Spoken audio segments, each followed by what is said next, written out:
Boa noite. E aí, tudo bem com vocês?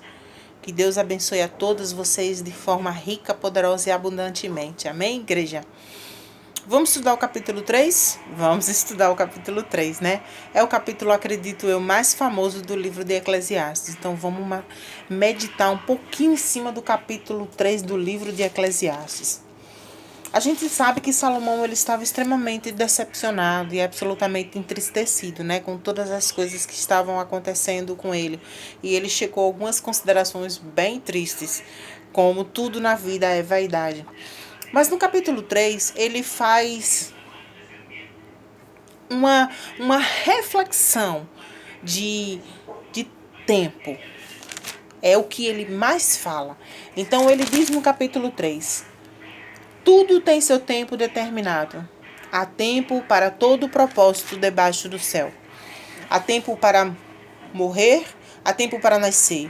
Há tempo de plantar, tempo de arrancar o que se plantou. Tempo de matar, tempo de curar. Tempo de derrubar, tempo de edificar. Tempo de chorar, tempo de rir. Tempo de prantear, tempo de dançar. Tempo de espalhar pedras, de ajuntar pedras. Tempo de abraçar, tempo de afastar-se de abraçar. Tempo de buscar e tempo de perder. Tempo de guardar e tempo de lançar fora. Tempo de rasgar e tempo de coser. Tempo de estar calado e tempo de falar. Tempo de amar, tempo de aborrecer. Tempo de paz, tempo de guerra. Aí ele faz uma pergunta: que vantagem tem um trabalhador naquilo que se trabalha? Mais uma vez ele entristecido com tudo que está acontecendo. Aí ele faz: tenho visto todo o trabalho que Deus deixou aos filhos dos homens, para com eles se exercitar. Tudo fez formoso ao seu tempo e também pôs o mundo no coração dos homens, sem que este possa abrir a sua obra, descobrir sua obra que se fez do princípio ao fim. Fixa esse versículo, tá, gente? É o versículo 11. Esse que eu acabei de ler. Aí o 12 diz: já tenho entendido que não há coisa melhor para eles do que alegrar-se e fazer o bem. Fixa esses dois versículos, 11 e 12, tá? Também tudo que o homem coma e beba do bem do seu trabalho é um dom de Deus. Sei que tudo quanto Deus fez durará eternamente. Nada lhe se deve acrescentar, nada lhe se deve tirar. Tudo isto fez Deus para que haja temor diante dele. Olha só. Aí o 15 diz: o que é, já foi. O que há de ser, também já foi. Deus pede conta do que se passou. Vi mais debaixo do sol que no lugar do juízo havia impiedade, e no lugar da justiça ali havia impiedade. Disse eu em meu coração: Deus julgará o justo e o ímpio, porque há de aborrecer todo o propósito para toda a obra. Disse eu no meu coração acerca do estado dos filhos dos homens, que Deus prove para que vejam que eles mesmos são como os animais. Porque o que sucede aos filhos dos homens também sucede aos animais. Como um morre, o outro morre. Como os têm o mesmo fôlego, e a vantagem dos homens sobre os animais não é nenhuma. Como se pode ver, tudo é vaidade. Todos vão para um lugar, mas todos foram feitos do pó e voltarão ao pó. Quem sabe se o fôlego do homem vai para cima ou se o fôlego dos animais vai para baixo da terra? Assim tenho visto que não há coisa melhor do que alegrar-se o homem nas suas obras, porque esta é a sua porção, e que fará voltar a ver o que será depois dele. Ele faz uma pergunta aqui: o que fará voltar a ver o que será depois dele? Ele fala do tempo de morrer. Nesse último versículo a gente vai chegar nele. Tempo é o que o capítulo 3 do livro de Eclesiastes que ele diz pra gente. Vê, igreja. Eu fui buscar a definição das coisas. Eu gosto de trabalhar com as definições das coisas. Então, assim, tempo. Tempo é um determinado período considerado em relação aos acontecimentos ocorridos nele. Então, ele diz que há tempo para nascer e há tempo para morrer. Ou seja, a nossa vida, ela tem uma linha reta. Você tem um dia determinado para nascer, um dia determinado para morrer. Há tempo de plantar, há tempo de se arrancar o que se plantou. Tudo tem seu tempo. Absolutamente tudo tem seu tempo. E eu fiquei meditando no tempo, eu fiquei pensando. Quanto tempo a gente espera, muitas vezes, por uma bênção? Quanto tempo a gente busca a conversão de um marido, a gente busca a porta de um emprego, a gente busca uma solução para aquela pessoa que nos persegue, que nos humilha, que nos oprime? Quanto tempo a gente busca, né? Há quanto tempo a gente vem orado? Há quanto tempo Ana passou sendo afrontada por Penina, até que Deus ouviu a oração dela e atendeu e entregou o profeta Samuel nas mãos dela. Tempo. Tempo é um recurso precioso, tempo é um recurso valioso e que ele precisa ser muito bem administrado. E quando a gente não administra bem o nosso tempo, a gente tem a sensação de que a gente não fez absolutamente nada, que o dia foi absolutamente improdutivo. Quando a gente acorda, daqui a pouco, quando a gente ora, já está na hora de dormir. Eu estou gravando o vídeo, deixa eu olhar a hora aqui para vocês. São 23h21, ou seja, tempo é um recurso que a gente muitas vezes tem. Nós temos tempo, só que a gente precisa saber administrar o nosso tempo. E a gente precisa parar para pensar na administração do nosso tempo e como a gente está se relacionando com o tempo que Deus ele nos dá. Então eu sou curiosa, gente.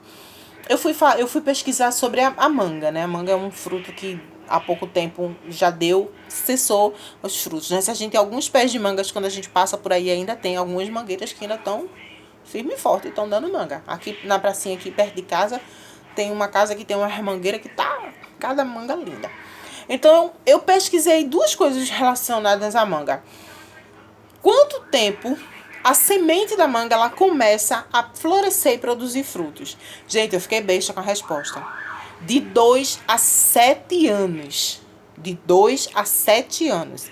Uma semente, a gente pegar uma sementinha daquela de manga, que é um caroço enorme, e jogar na terra, botar lá bonitinho, tal, e esperar, nós vamos esperar de 2 a 7 anos para ela florescer e começar a produzir frutos.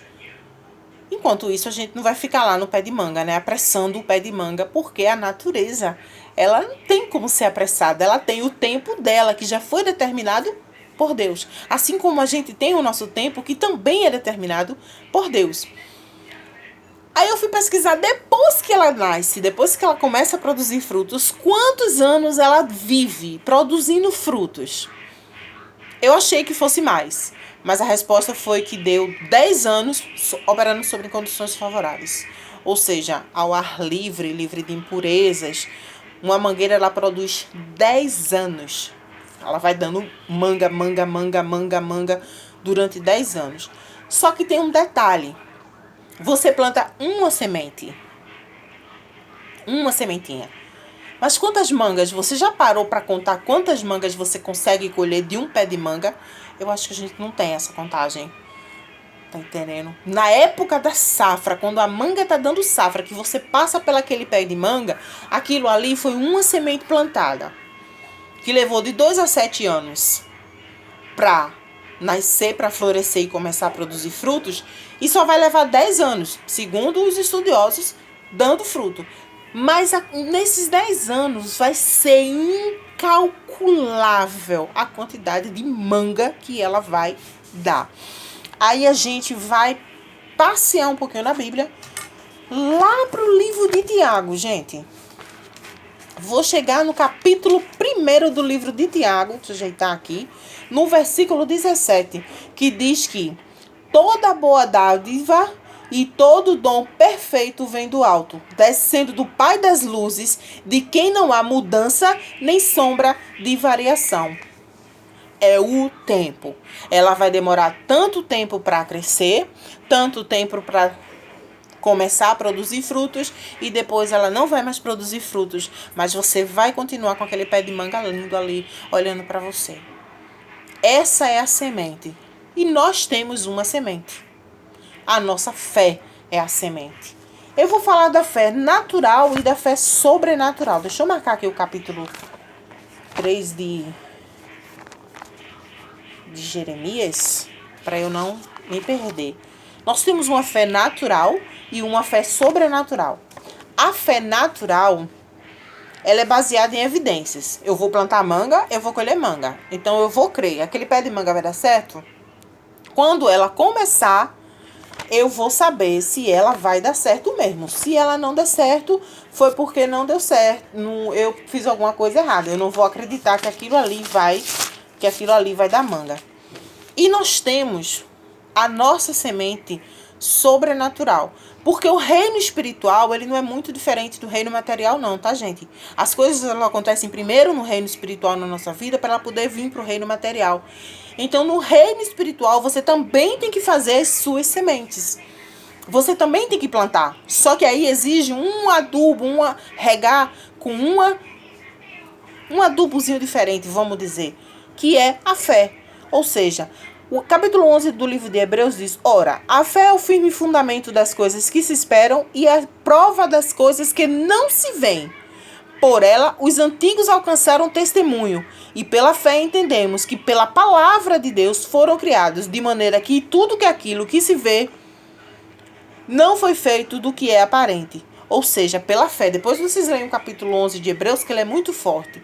Pela fé, gente. Pela fé, a gente consegue. A fé é a nossa...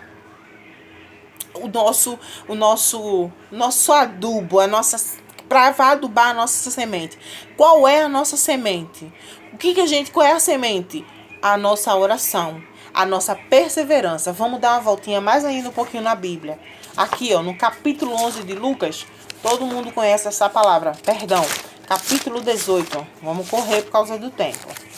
Capítulo 18 do livro de Lucas. Parábola do juiz iníquo. Quando ela disse-lhes também uma parábola sobre o dever de orar sempre e de nunca desfalecer. Havia na cidade um certo juiz que não temia Deus nem respeitava o homem. Também naquela mesma cidade havia uma certa viúva que ia ter com ele dizendo: faz-me justiça contra o meu adversário. E por algum tempo não quis atendê-la, mas depois disse consigo: ainda que eu não temo a Deus nem aos homens, todavia como ela me molesta, hei de fazer-lhes justiça. E enfim, para que não volte a me importunar. E disse o Senhor: ouvi que disse o juiz injusto, e Deus não fará justiça aos seus escolhidos, que clamam a ele dia e noite, ainda que tardio para com eles? Digo-vos que depressa lhes fará justiça. Quando, porém, o Filho do Homem vier, achará fé na terra? Se Jesus voltasse hoje, se hoje fosse o nosso último dia, como estaria a sua fé? Como estaria a sua perseverança? Como estaria a sua confiança? A gente não apressa um pé de manga, né, gente? Mas a gente tem que aprender a tratar as coisas espirituais da mesma forma que a gente trata uma semente de manga. Bota lá e descansa. O que é descansar? É obter tranquilidade, é livrar-se da apreensão, do repreio, das preocupações, é acalmar-se, é você se acalmar. Eu vou reler uma frase que eu postei no vídeo anterior, tá, gente? No vídeo do capítulo 2, que a gente estudou. Que Agostinho de Hipona, ela diz o seguinte: por que fizeste, Senhor, rumo a ti, e o nosso coração é inquieto até aquietar-se em si, em ti. Ou seja, quando Deus ele olha pra gente e faz, descansa, descansa, porque tudo tem seu tempo determinado. Não chegou ainda? Descansa. Tá entendendo? Descansa. Vai chegar. Você tá pedindo de conformidade com a palavra do Senhor? Você tá andando de conformidade com a palavra do Senhor? Vai chegar. Vai chegar o teu tempo, vai chegar a tua primavera, vai começar a florescer o teu pé de manga espiritual, já que a gente tá falando de manga. E daqui a pouco você vai tá aí, ó, dando frutos e mais frutos e muitos frutos e comendo dos seus frutos e dando os frutos para as outras pessoas participarem do teu banquete. A palavra do Senhor diz no livro de Filipenses, né? Para a gente não andar ansiosos, capítulo 4. 1 Pedro 5 também, lança sobre ele toda a ansiedade. Mateus 6, 25 ao 34, né? Quando Jesus ele diz que não adianta a gente andar ansioso, porque a gente ansioso, a gente não consegue acrescentar um ano de vida, nem um corvo da nossa estatura. Olhai os lírios do campo que não tecem nem fiam, e nem mesmo Salomão, o autor do livro de Eclesiastes, se vestiu com a beleza e glória deles. Então descansa. É fácil? Não. Não é fácil. Nada na vida da gente é fácil. Nada é fácil, nada é fácil. Mas a gente tem que aprender a descansar, a gente tem que aprender a clamar, a gente tem que aprender a orar. O capítulo 1 de Tiago, vamos voltar lá do verso 2 e 4, diz: meus irmãos, tendo grande gozo quando cairdes em várias tentações, sabendo que a prova da vossa fé opera paciência. Tenha, porém, a paciência e sua obra perfeita, para que sejais perfeitos e completos, sem faltar coisa alguma. Tiago, ele nos alerta a sermos pacientes. E para a gente ser paciente, nós temos que estar ligados com Deus. A gente tem que estar descansados, aquietados, como disse Agostinho de Hipona, nos braços de Ti. A gente só se aquieta em Ti. Vamos dar Lamentações 3, do 25 ao 40, ele diz o seguinte: deveras fez virar e revirar a mão contra mim, fez envelhecer minha carne, minha pele quebrou os meus ossos, edificou contra mim e me cercou de fel do seu trabalho. Assentou-me em lugares tenebrosos, e com ali estavam mortos há muito. Cercou-me de muralhas, já não posso sair. Gravou os meus aguilhões. Ainda quando clamo e grito, ele exclui minha oração. Fechou os meus caminhos com pedra lavradas e fez tortuosas as minhas veredas. Fez-se como uso de emboscada, um leão em esconderijo. Desviou os meus caminhos, fez-me em pedaços, deixou-me assolado. Armou seu arco, pôs-me como alvo a flecha. Fez entrar nos meus rins as flechas da sua aljava. Fui feito de objeto de escárnio para todo o meu povo e sua canção de todo dia. Fartou-me de amarguras, embriagou-me de absinto, quebrou-me com cascalho meus dentes, abaixou-me nas cinzas. Afastaste de mim, afastaste a paz da minha alma, esqueci-me do bem. Então disse eu: já pereceu a minha força, como também a minha esperança no Senhor. Aí ele continua: lembra-te da minha aflição, do pranto, do absinto e do fel. Minha alma certamente disto se lembra e se abate dentro de mim. Disto me recordarei na minha mente, por isso esperarei. As misericórdias do Senhor são a causa de não sermos consumidos, e as suas misericórdias não têm fim. Novas a cada manhã são, como a tua fidelidade. A minha porção é o Senhor, diz a minha alma, portanto nele esperarei.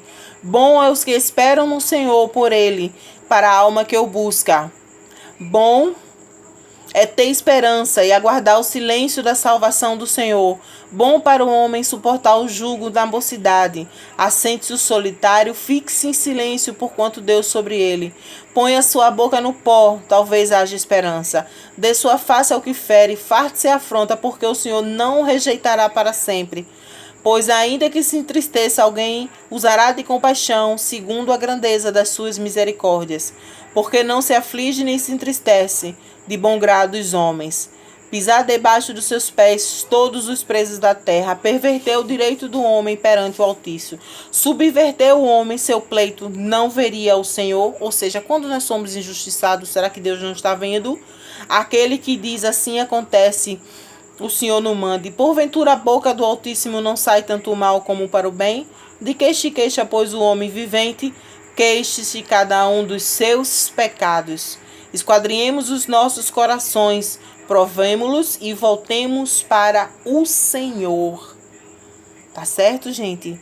Jeremias, ele estava numa aflição terrível, ele estava extremamente assolado e desolado. Mas ele disse: bom é esperar no Senhor. Eu sei que você pode estar passando, minha amiga, meu amigo, por um problema sério. Mas bom é esperar o Senhor. Jeremias diz: quero trazer à memória o que me dá esperança. É um versículo também muito conhecido dos irmãos. Traga à sua memória o que lhe dá esperança. O que significa isso, irmã Ana?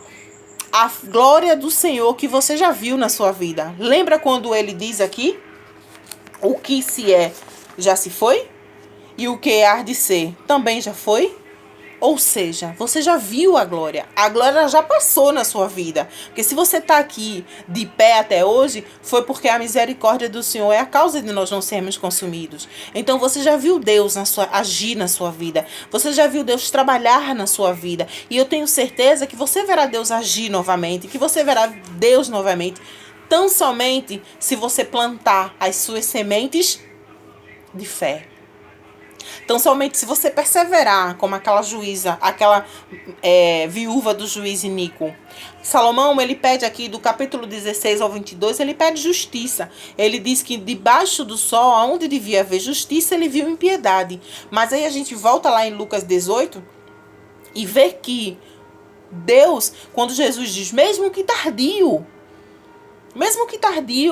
eu digo que depressa ele vai resolver.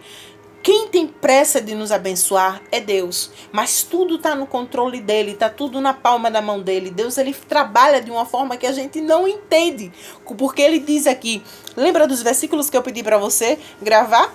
Tenho o 11, tudo fez formoso ao seu tempo, olha só que coisa linda. Também pôs o mundo no coração do homem, sem que este possa descobrir a obra de Deus fez, do princípio ao fim. Tudo fez formoso. É lindo, né? Você vê uma mangueira frondosa, linda, assim, aquele pé de manga enorme, cheio de manga. Tudo fez ao seu tempo. Colocou o mundo no coração do homem. Mas a gente não descobre como é que uma semente só dá um pé de manga daquele, que dá manga durante 10 anos, e a gente não consegue contar manga. Porque ninguém explica a Deus. Ninguém explica a Deus. E ele diz, já tenho entendido que não há coisa melhor do que alegrar-se e fazer o bem. Fazer o bem. Qual é o bem que você tem feito? Qual é a ação bondosa que você tem feito? E para você, qual é o bem que você tem feito a você? Eu sei que nesses momentos que a gente passou um tempo, o tempo de afastar-se e de abraçar, ainda hoje a gente está nesse tempo, as pessoas estão meio ainda assim, inseguras, ainda faz assim com a mão, né? Toca assim com a mão. Ainda andam meio inseguras, mas qual é o bem que você tem feito? Será que você tem confiado? Você tem orado? Você tem jejuado? Você tem se alimentado, adubado as suas orações com aquilo que é correto? Será que você tem que se alimentado direito? Alimentado-se com a palavra do Senhor? A palavra do Senhor diz no livro de Romanos 8, 28, todas as coisas cooperam para o bem daqueles que amam a Deus. E de fato, você pode não estar entendendo agora, mas o que está acontecendo com você, o tempo que você está, pode ser um tempo de choro, pode ser um tempo de lágrima, mas está cooperando para o teu bem que ama a Deus, porque Ele vai te moldar, Ele vai te modelar, Ele vai te capacitar e daqui a pouco você vai começar a frutificar. E aí quando você começar a frutificar, não serão só 10 anos, serão muitos e muitos e muitos anos, até que Deus ele venha e recolha você e chegue o seu tempo de ir embora. Então façam bem a você mesmo, busque mais a Deus, faça bem ao seu próximo, ame seu próximo, ore pelo seu próximo, interceda. Se puder ajudar, ajude. Se não tem como ajudar financeiramente, ajude espiritualmente. Às vezes um sorriso, um gesto de empatia, fala muito mais ao nosso coração do que uma ajuda financeira. Às vezes a gente só precisa ouvir aquilo que Ruth disse a Noemi. Não se afaste de mim, não insista, porque o teu Deus é o meu Deus. O teu povo vai ser o teu povo. E aonde tu irás, irei eu também. Só que aí a gente diz de uma forma diferente, né? A gente plageia o que Ruth diz e troca um pouquinho e diz, olha, a tua dor é a minha dor e a tua alegria vai ser a minha alegria. E o meu Deus é o teu Deus também. E juntas nós vamos orar e Deus ele vai resolver essa situação. Eu creio poderosamente no poder de Deus. Há tempo para tudo. Você está chorando agora, vai chegar o tempo de sorrir. Pode ter certeza, porque como diz lá o livro de Tiago, sem sombra de variações. Tudo tem seu tempo determinado na terra. E eu fico feliz de você estar podendo ver este vídeo. É tempo de passar conhecimento, é tempo de estudar o livro de Eclesiastes e adquirir conhecimento. Amém? Deixa eu orar por você. Justo, soberano e eterno Deus, Pai das luzes, Pai da eternidade. Eu peço, meu Deus, permissão para entrar na Tua santa e poderosa presença em oração nesse momento, te pedindo, meu Deus, perdoa os nossos pecados, nossas falhas, nossas transgressões, nossos erros, nossas dúvidas. Muitas vezes, meu Pai, nós temos tanto medo em nossos corações, ficamos tão apreensivos e queremos apressar o tempo. mas aí não tem como apressar, porque o Senhor está no controle de tudo, e isso traz tranquilidade aos nossos corações, porque nada foge do teu controle. Então eu te peço, meu Pai, no nome santo do Senhor Jesus, que aonde chegar essa oração, aonde chegar esse vídeo, que essa pessoa entenda que ela é filho, ela é filha, e o Senhor se apressa em trazer o benefício que ela tanto busca, ela tão somente precisa descansar. Então, Pai, no nome santo do Senhor Jesus, entra com um bálsamo reparador, entra com o teu consolador, entra com a tua paz, entra, meu Deus, com a tua saúde, entra, meu Deus, nesse momento, retirando todo o medo, toda a dúvida, retirando a ansiedade no nosso coração e fazendo em nome de Jesus o nosso coração se aquietar em ti. Que abençoa nossa vida com a tua presença soberana em nome de Jesus. Amém, igreja? Deus abençoe a todas poderosamente. Daqui a pouco, quer dizer, amanhã a gente posta o capítulo 4 do livro de Eclesiastes. Amém? Fiquem na paz.